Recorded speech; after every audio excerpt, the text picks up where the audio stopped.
ભાવનગરમાં ભગવાન જગન્નાથની 41મી રથયાત્રાને લઈ તૈયારીઓ પૂર્ણ થઈ ગઈ છે। રથયાત્રા સમિતિએ પત્રકાર પરિષદ યોજી રથયાત્રાના આયોજન, રૂટ અને વિવિધ આકર્ષણોથી માહિતી આપી હતી।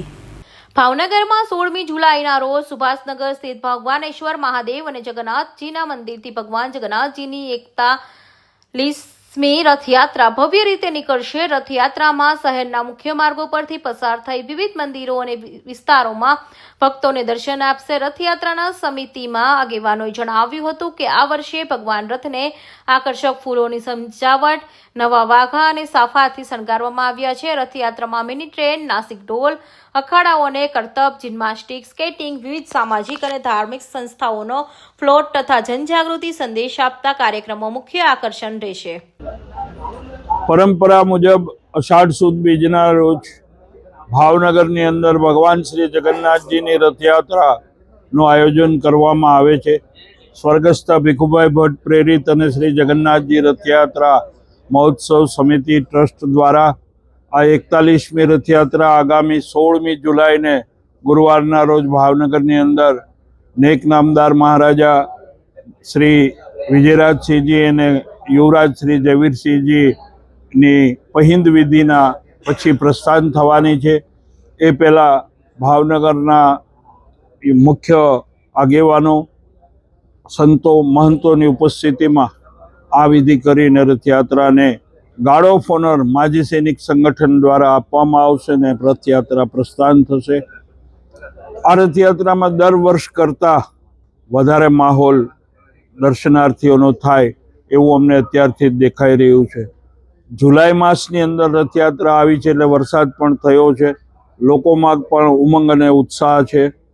ઠેર ઠેર સંસ્થાઓ, મંડળો, વેપારી એસોસિએશનો, સોસાયટીઓ દ્વારા ભગવાનનું એ સ્વાગત થવાનું છે અને આખા રથયાત્રાના રૂટ ઉપર પ્રસાદીની વગેરેની વ્યવસ્થા અત્યારથી જ લોકો કરી રહ્યા છે।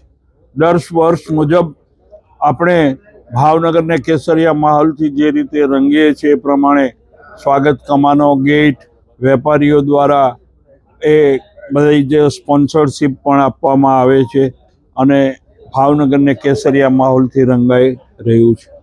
વાત કરીએ તો આ વખતે જે બિનજરૂરી ટ્રક છે એની છટણી કરવામાં આવી છે। દર વર્ષે રથયાત્રાની અંદર જે ટ્રક અને એ બધા વાહનો જોડાતા, પરંતુ આજે જ્યારે રાષ્ટ્રની સમસ્યાઓ આવે છે ત્યારે અમે એમાં પણ ફેરફાર કરીએ છીએ। કોરોના સમયે પણ અમે સરકારની ગાઈડલાઈન મુજબ અમે કાર્ય કર્યું હતું। એક વર્ષ રથ ત્યાં રાખીને દર્શન કરાવ્યા હતા, બીજા વર્ષે જે રીતે સરકારે કીધું એ પ્રમાણે કર્ફ્યુની વચ્ચે રથયાત્રા સીમિત વાહનો સાથે અમે કાઢી હતી।